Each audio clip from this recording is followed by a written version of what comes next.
Now that we're past All Saints' Day, as we get into these final weeks of the liturgical year before the new year comes with Advent, we're in a space where we hear some of the more eschatological readings from the cycle, things that talk more about end times. We're not quite there yet, but we are coming up to that, and we'll have a few hints of this, especially in the epistle lesson this coming Sunday.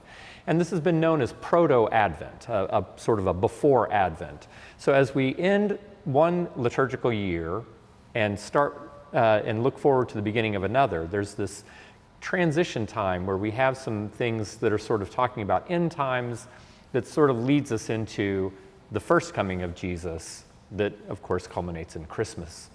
So we have these teachings that are really talking about keeping our eyes fixed on the goal. And so we've been having these readings in Hebrews that talk about the purposes of Christ's sacrifice and his sacrificial life on earth.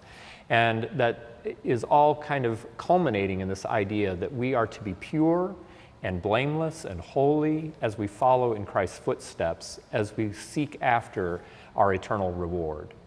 And we'll have that paired this Sunday with a gospel lesson where Jesus is really starting to lay the groundwork for those concepts, those ideas of achieving the goal of perfection, of heaven, of paradise. And he's pushing back against the law. And we have that beautiful image where he sees the widow giving her 2 mites and saying, giving what you have, giving yourself, whatever it is, whether it's costly or not worth much at all, but giving of yourself is really the goal of discipleship. So we'll start off the service with a little bit of that acknowledgement of Jesus being the eternal ruler, and we'll sing one of Isaac Watts' most popular texts, Jesus shall reign where'er the sun.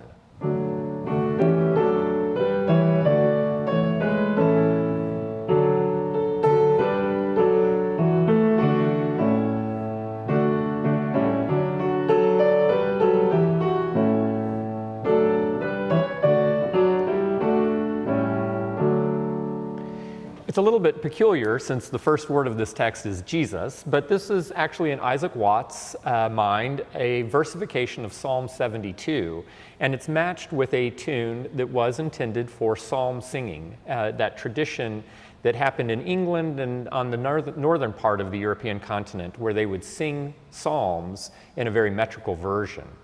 So this was Isaac Watts' version of Psalm 72 with a lot of Christian imagery kind of inserted into it, and with that psalm tune that we now know as Duke Street.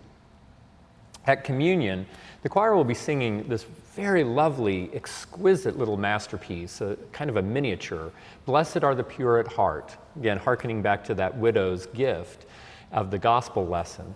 And it's set by the English composer Walford Davies. Walford Davies isn't one of the big names that we remember, although some of his pieces, like this, Blessed Are the Pure at Heart, have become staples in the repertoire.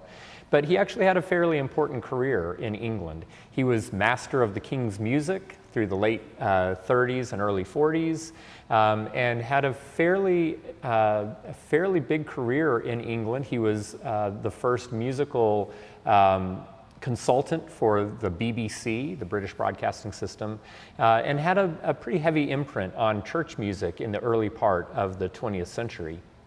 And this little gem with this text by Keble, who wrote a lot of familiar texts in the hymnal, has that very small thought. Blessed are the pure at heart, for they shall see our God.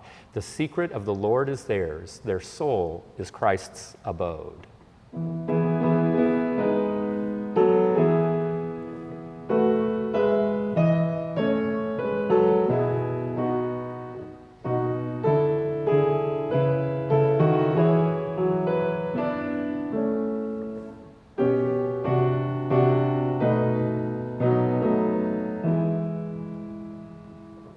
Very simple, very gentle, but it has such a way of elevating that text and making it absolutely clear, and it's almost like a crystalline setting of those words.